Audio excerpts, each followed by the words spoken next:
Yaani mwanamke wote unayepigwa mimba guest si wapi kwenye moteli afu unaenda kulelea kwenu. Wewe ni limbwa jike. Okay, kuna uliniambia kuhusiana na talaka ya Zuchu.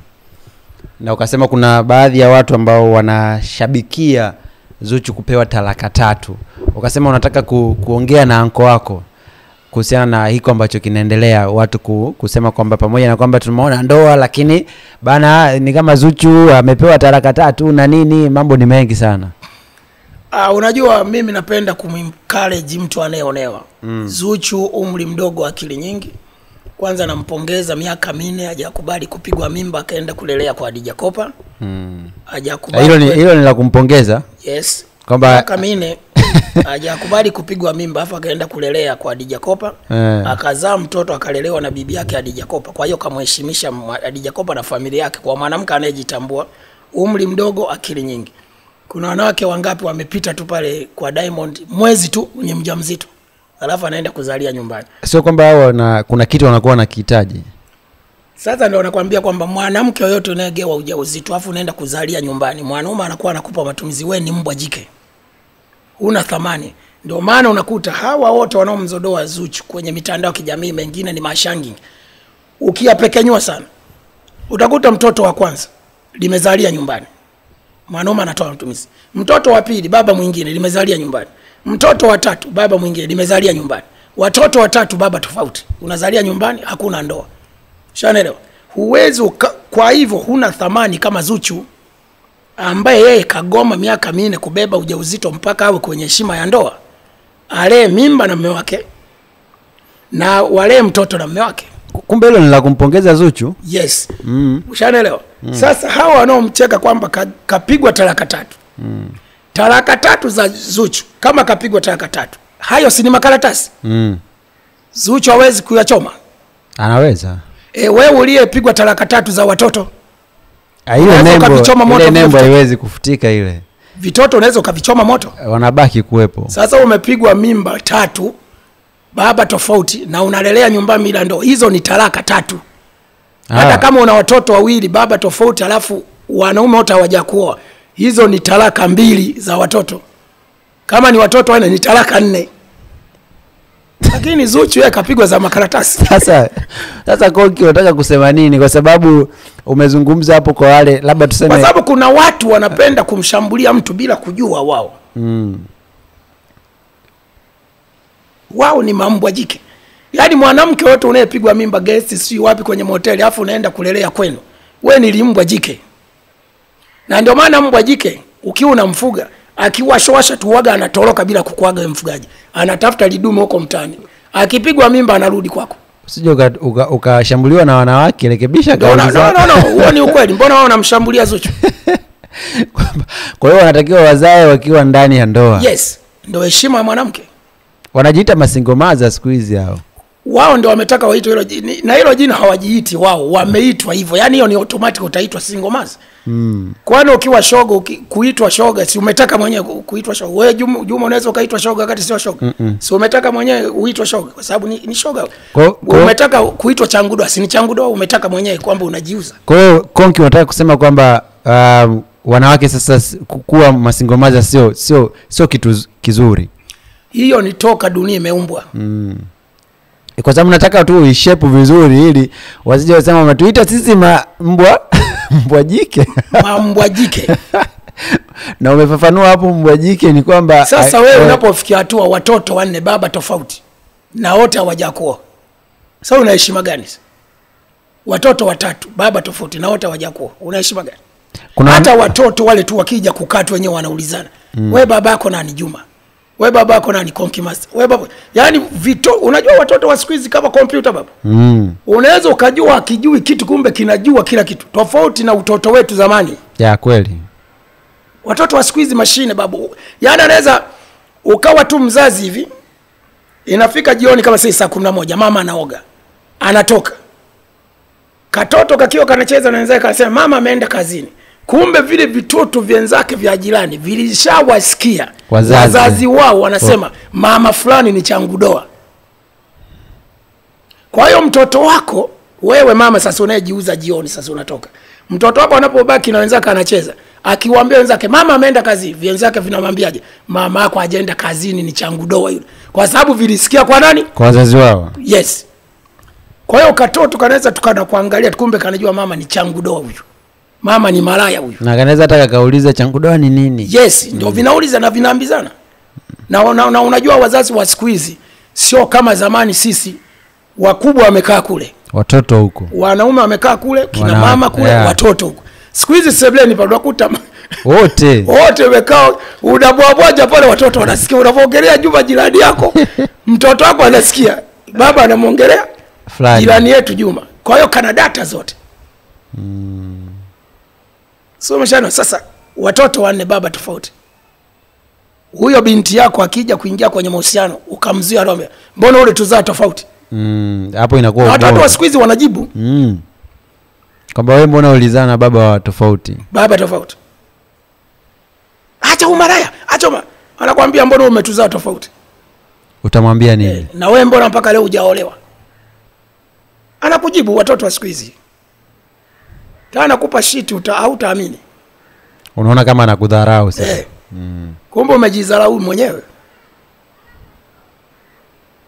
Kwa hiyo unapozungumza kwamba mwanamke uzae ndani ya ndoa ni toka enzi. Na mwanamke anayejitambua sasa hivi hawezi kukubali. Kwa hivi ambavyo wanasema proud kuwa single mother, inabidi sasa warekebishe vizuri. Ya hiyo kuwa single mother proud haipo. Labda uwe single mother kama mume wako amefariki. Uwe mjane. Be proud kwa sababu umefiwa na bado unapambana kutunza watoto wako. Okay. So umezungumza hapo kwa Zuchu. Sasa hivi kwanza nikwambia kitu kimoja. Kuna slogan moja mtaani mademo anasema siku hizi ndoa inaforsiwa. Yaani ndoa siku hizi inaforsiwa kwa maana ya kwamba kiuchawi. Na ndio maana hivi tu ukiingia kwenye mahusiano tuna mwanamke akikuelewa hivyo anaforce. Uko vizuri. Kwa Karumanzira. Akija kukupikia yamesha kukuta sana ni. Yes. Kashatia mzee kitu. Uelewi tena. Yes, uelewi. Kwa hiyo ndoa zinafosiwa. Sababu sasa hivi wanawake ndio wanatafuta ndoa, wanalazimisha ndoa kuliko wanaume. Lakini dunia sasa hivi wanaume hawataki ndoa sababu hawataki majukumu. Yaani sio kwamba hawataki majukumu, yaani hawataki ugomvi. Ndio maana niliona hata Black America. Sababu Black America hata master, tuzungumze master. Wakiachana mwanamke, unaona hizo gharama anazochukua mwanamke? Hizo za kusaidia watoto nini? Unapangiwa hata watoto kuwaona, sijua anataka nyumba, anataka sui gari fulani, kila mwezi unakuta inabidi umpe kiasi fulani. Kiasi fulani na nini. Kwa hiyo wameshashtukia. Kwa sasa hivi hata Black America hawataki. Shanaelewa vizuri. Na ndio maana hata Nicky Cannon aliyezaa na Mariah Carey alisema kabisa. Mimi for now I love my children. Napenda watoto wangu, tusitaki mwanamke. Sababu mkija kuachana ni vita. Kwa sababu dunia inavyoenda sasa hivi wanaume hawataki ndoa. Wanaogopa majukumu baada ya kuachana. Yani sasa na labda kuna wanawake pia wengine ambao wanaingia kwenye ndoa kwa sababu anategemea aje aachane na wewe ili apate kitu fulani. Yes. Na ndio hiyo kwamba anakuja kwa sababu apate kitu, apate mali. Okay. Na ndio maana siku hizi wanawake wengi wanafunga ndoa na watu ambao hawapendi sababu ya mali. Kwa hiyo akili yake inakuwa kwa mtu mwingine. Kwa hiyo anawish hata mkigombana tu anakimbilia mahakamani. Na ndio maana wanaokimbilia mahakamani kwenye kuachana mgawane mali ni wanawake. Akishapata mali anakuwa na freedom sasa. Anaishi anavyotaka, anachagua mwanaume anayemtaka. Anachagua kijana anayemtaka. Kwako anakuja kwa system. Yes, anakuja kwa mikakati. Mikakati, anasema hapa ninataka kitu fulani. Yes. Kwa hata ugomvi anaweza akatengeneza mwenyewe. Akatengeneza ugomvi. Okay. Umezungumzia hapo kwamba Zuchu tumpongeze kwa miaka 4 kukaa kwenye mahusiano na Diamond, lakini hajamzalia mtoto kwa sababu angeenda kumwacha mtoto kwa bibi yake, na hiyo umempongeza. Unahisi hawa wanawake ambao walizaa na Diamond Platnumz walikuwa wanataka nini au wao walikuwa mawapi? Kwa Tanasha ni mshikaji wangu. Tanasha hakuijua au familia kina Diamond vizuri. Sababu alikuwa ni Mkenya. Yule ni educated, smart na kila kitu. Familia bora. Lakini Tanasha kilichomfanya aingie kwa Diamond ilikuwa sana ni muziki. Alikuwa anataka kutoka kimuziki. Yes. Kwa sababu kwenye utangazaji Kenya ni maarufu ya. Kwa alitaka kwa sababu anapenda muziki, alitaka WCB atoke kwenye muziki. Naona hicho ndo alichojichanganya pale. Sasa katika harakati za muziki mbamba akapata mtoto na bado familia haikutaki. Baba Dangote hakutaki. Zari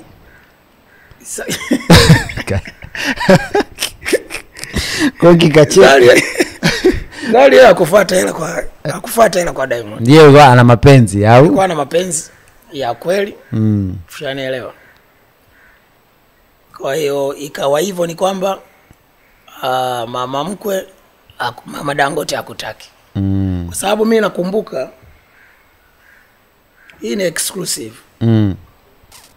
Nilimuuliza mimi Ricardo Momo kaka Diamond. Tulikuwa wapi? Kamuuliza imekuwaje Zari na Diamond wakaachana? Au kwa nini Diamond alimwacha Zari? Ricardo Momo mimi aliniambia,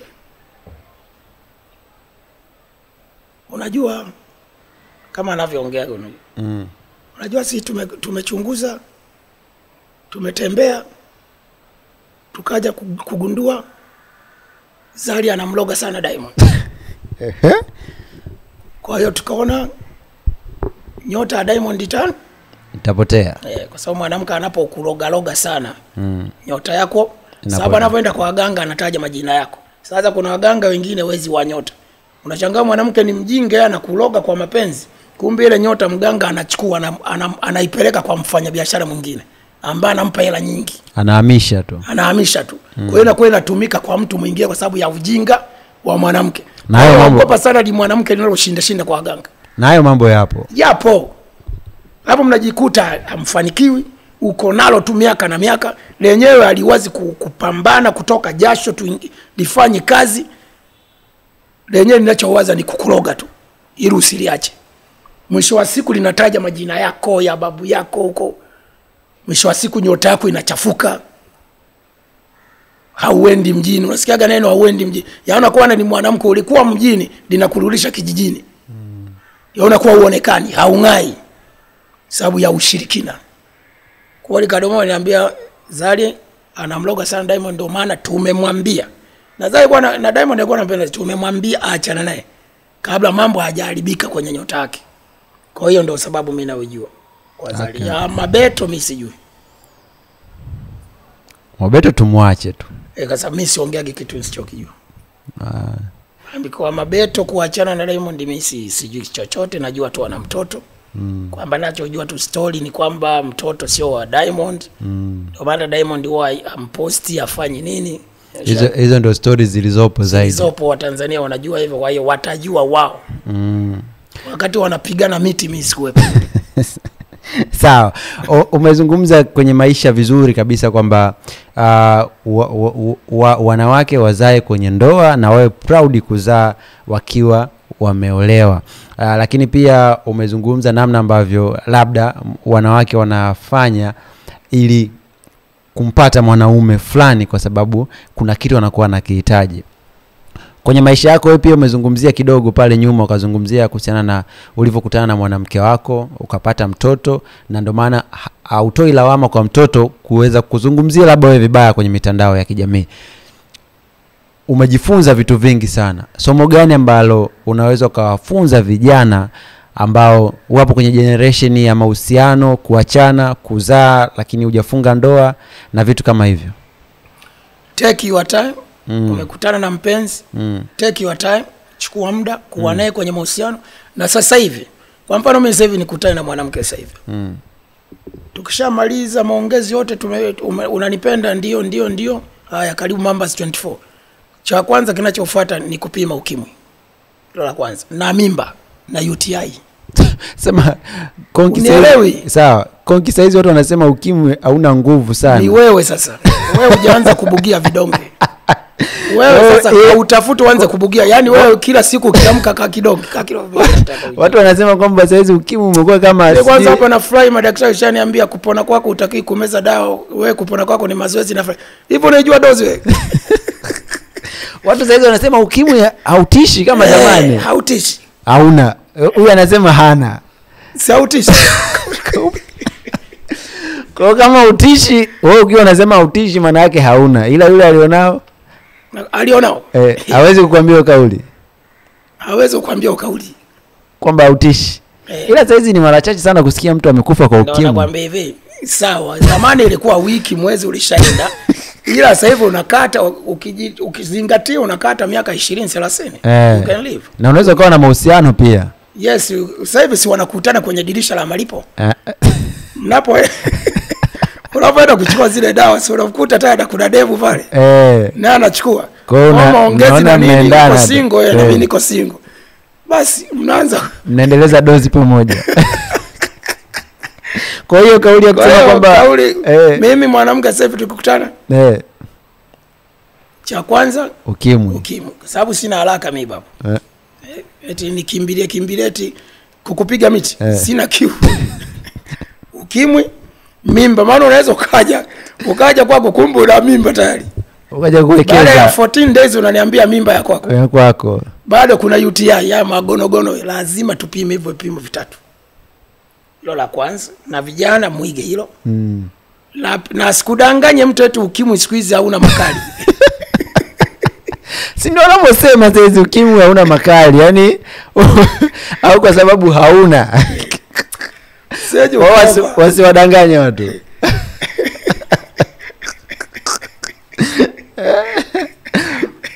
Kwa hiyo be careful, take care of yourself. Alafu lingine ni kwamba mchunguze mpenzi wako, iwe mwanaume iwe mwanamke. Uangalie kama mnaendana, mnasikilizana, kuna future, ndo baadaye mwambie kabisa kwamba sihitaji ndoa kwa sasa. Sihitaji mimba kwa sasa. Sababu kuna mwanamke tu mnakaa naye mwezi mara anakuambia mimba. Kwa mfano mimi siwezi kutoa mimba kwa sababu mimi ni Roman Catholic. Anakuambia una mimba, inabidi tena uingie jukumu la kwanza kulea mimba. Kwa hiyo ni lazima mwambie, sikiliza mpenzi wangu, kwa sasa hivi kuwa makini. Hatuhitaji mimba labda baada ya miaka 2. Sasa labda unajua wanawake wengi sasa wanaamini akikuzalia ndo amekuteka. Sasa ndio nilikwambia hayo ndio mabazoka mandindindi kwamba likiwa na mtoto naye linajua litakula kupitia mtoto. Unajua kuna mademo hivyo. Wanawekeza. Wanawekeza, ndio maana wanaoita watoto ATM. Okay. Watoto wanaitwa ATM siku hizi. Kwa baba anavyotuma matumizi lenyewe ndio linaishi kupitia mtoto, au libibi linaishi kupitia mjukuu. Kwa watoto siku hizi nani? ATM. Sababu hayataki kutafuta. Ndio maana hivi yanawategeshia mimba hadi vibabu hivi. Hivi vizee vyenye hela vina mafao nini. Hela za ustafu kanategeshwa mimba. Imenasa hapa akiambia toa, sitoi. Sauli linajua huyo mzee atalipangisha pa kukaa, atalijengea, atalitunza mimba mpaka mtoto anazaliwa, mpaka mtoto linaishi kupitia mtoto. Halitafuti, yapo mengi. Kwa watu wawe makini. Be careful. Na wao wazee na waonya, yani sasa hivi mtategeshwa sana mimba. Na demo anajua kesa huyu anamke. Akizingua tu mimi nakinukisha. Au huyu anafanya kazi serikalini. Nikienda ofisini kuna anafukuzwa kazi. Au huyu ni askari polisi. Akifika kituoni tu polisi, kesi. Huyu ni mwanajeshi, akifika tu ofisini pale, kesi. Kwa hiyo inabidi uwe makini. Uwe pilitori. Hebu unajua mbanga mwanamke kama umempa mimba. Ukamtelekeza. Labda uwe msela. Ila ukiwa kwenye serikalini ule upo sehemu fulani hivi utajuta. Yaani utatoa matumizi bila kufenda mpaka mwisho. Na ndio maana siku hizi kuna watu wengine mpaka wanageuka mamafia. Demo anamwambia nina mimba. Anamwambia toa. Demo anakoma. Jamaa unajua anafanya siku tu anamuita, wanakula kwenye kinywaji. Anamtoa. Wao wanaforce watu kama movie vile yani. Anamtilia dawa, kinywa tu ile mimba inaharibika. Wanafanywa wengi sana. Kuna watu wanazungumza kama wanasema mwanamke akishika mimba ya msela hata atumie dawa gani haitoki, ila akishika mimba ya tajiri akijichanganya tu kidogo imetoka. Sababu sasa hivi hawataki ujinga, sababu mwanamke anakoma. Na uliingia kwenye mahusiano kwamba mna have fun, sio tuzae. Kwa hiyo wanawake wengi wa Kitanzania wanatumia advantage mtoto ndio ndoa. Wakati mtoto sio ndoa, mimba sio ndoa, ndoa ni kitu kingine. Alafu wakati tumekutana na wewe hatujazungumza, wenzetu mbele huaga wanazungumza. Tunahitaji mtoto. Mimi nishawahi kuwa na mwanamke wa kizungu ananiambia kasa niko na wewe, lakini mimi sihitaji mtoto kwenye maisha yangu. Kama uko tayari tuishi, anakuambia. Alikuwa ni Mholanzi. Kuna wengine wazungu kule mbele anakuambia mimi sitaki mtoto. Yeye unamkuta anakambwa mtoto wake. Hebu unazijua hizo? Anakambwa vile vyeupe vile. Hapo ndio katoto kake. Havikui vile. Hataki kuzaa. Kwa unapokuwa kwenye msichana anakuambia live mimi sitaki mtoto. Kama uko tayari kuwa na mimi sawa. Lakini hapa Tanzania likipanua tu hivi mimba. Alafu linaanza kukomalia matumizi. Kutafuta alijui. Sawa bwana. Ndio maana vita vya mapenzi Tanzania ni vikubwa sana. Vikubwa sana. Ndio maana sasa hivi demo ana mimba, jamaa na hela huyu ataniharibia. Mimi niko kitengo. Sio niko wapi? Anamvizia